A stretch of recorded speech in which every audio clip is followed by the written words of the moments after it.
Makanya kita uji. Harusnya di stop. Karena Roy Suryo masih kekeh, ya udahlah kita tangkapin itu. Proses persidangan sampai P21 tahap awal. Kita ingin mencari keadilan. Ya kan? P21 ini masih sah-sah saja kan gitu. Akhirnya masyarakat ini juga sulit mencari keadilan di Indonesia ini.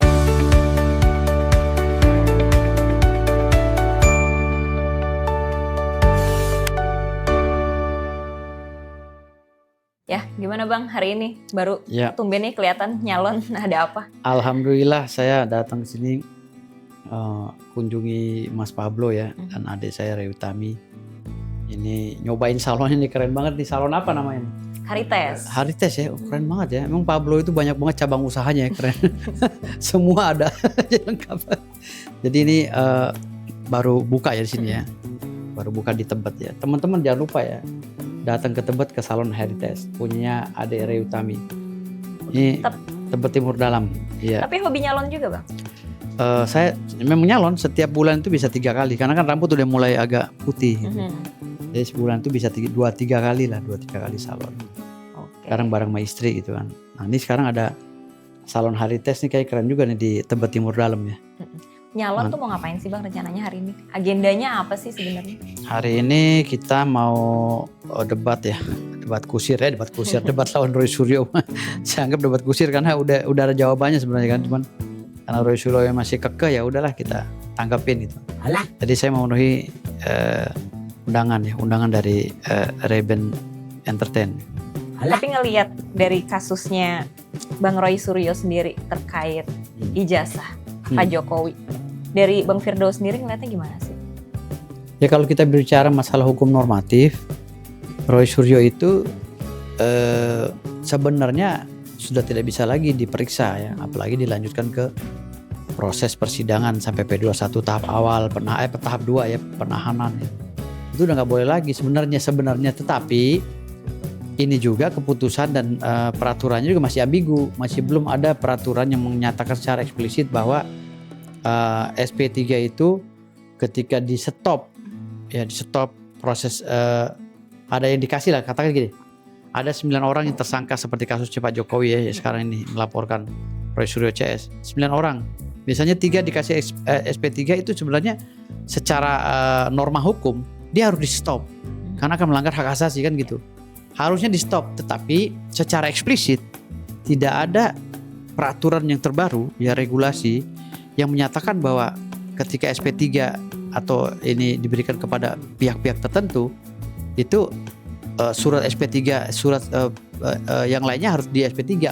Itu nggak ada aturan eksplisit gitu loh, nggak ada. Tetapi norma ini yang menyatakan bahwa kita ini ketika norma kepatutan ya, norma keadilan misalnya, kita ingin mencari keadilan, ya kan?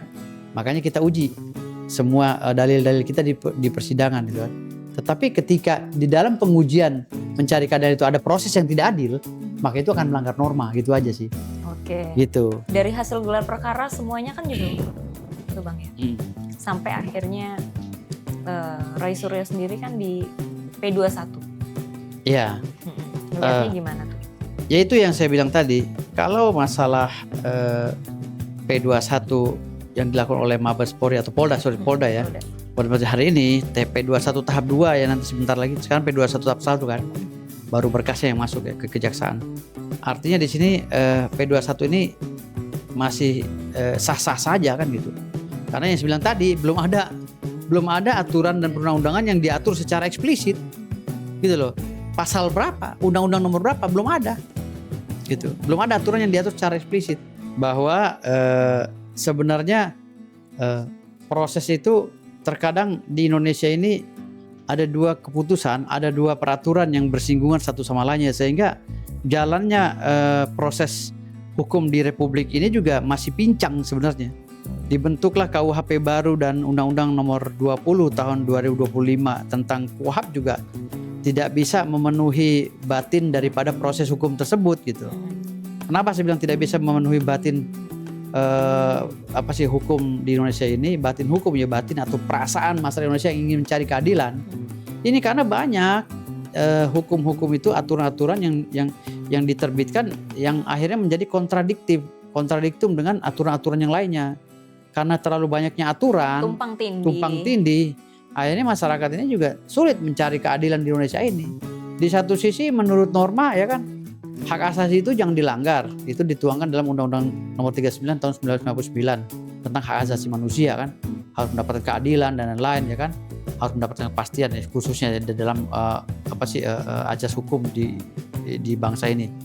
Jadi ini norma-norma yang dilanggar ini juga tidak dituangkan di dalam undang-undang secara eksplisit, bahwa ketika Roy Suryo ya di P21 sementara Rismon ini dikasih SP3, ini kan jadi kontradiktum gitu loh. Kontradiktumnya ini sebenarnya gimana sih penegakan hukum itu kan, agar mendapatkan kepastian hukum ya, mendapatkan keadilan ya kan, dan lain-lainnya gitu. Tetapi di sini kan tidak ada, jadinya tidak ada kepastian hukum di sini gitu loh. Yang ada keadaannya ketidakadilan gitu loh. Sementara di satu sisi Roy Suryo ini ditekan harus di penjara, dan yang kedua sementara di lingkup yang lainnya Rismon ini mendapatkan kebebasan dari Pak Jokowi melalui mekanisme restoratif justice. Padahal kalau kita memaknai apa itu restoratif justice di dalam KUHP itu udah jelaskan, KUHP atau KUHP lupa saya. Itu karena saya belum baca seluruhnya, belum memahami seluruhnya kalau KUHP dan KUHP sekarang ini. Itu pemberian restoratif justice itu hanyalah kepada bisa diberikan kepada orang yang dihukum di bawah 5 tahun. Sementara Rismon, Dr. Tiva dan Roy Suryo ini kan ancaman hukumannya 12 tahun, denda 12 miliar kan gitu. Jadi tidak tepat juga ketika restoratif justice ini diberikan kepada Rismon. Kalaupun restoratif justice itu katakan ingin diberikan kepada Rismon, haruslah disidangkan dulu melalui surat pernyataan perdamaian antara Pak Jokowi dengan Rismon. Tetapi proses ini biar adil semuanya harus P21 gitu loh. Nanti di pengadilan biarlah hakim yang menentukan bahwa Rismon ini apakah diberikan hukuman ringan atau dibebaskan. Karena pengakuan dosanya kan gitu. Tapi kalau di sini Abang ngelihatnya gimana? Abang nih ada di pihak mana sih sebenarnya? Loh, saya kan sekarang lagi diwawancara sebagai praktisi kan. Iya, ya udah itu saya bicara sesuai dengan apa yang saya pelajari gitu. Tapi kalau berbicara masalah saya ini pendukung siapa, saya pendukung Jokowi dan Mas Gibran dan Pak Prabowo gitu. Jadi kalau saya berbicara tidak berdasarkan akal pikiran, saya akan berbicara tangkap Roy Suryo. Apapun yang terjadi nggak perlu ada persidangan, penjarakan dia gitu loh. Ngapain kita pakai drama segala? Penjarakan dia pakai kekuatan oportunitas, kekuatan maksa gitu. Makanya saya bilang tadi di sini, kalau kita ingin berbicara hukum normatif ya seperti itu. Jangan melanggar norma, karena setiap orang yang ingin memutuskan satu keputusan pastilah menelisik norma gitu. Dia nggak mungkin menyampingkan norma itu.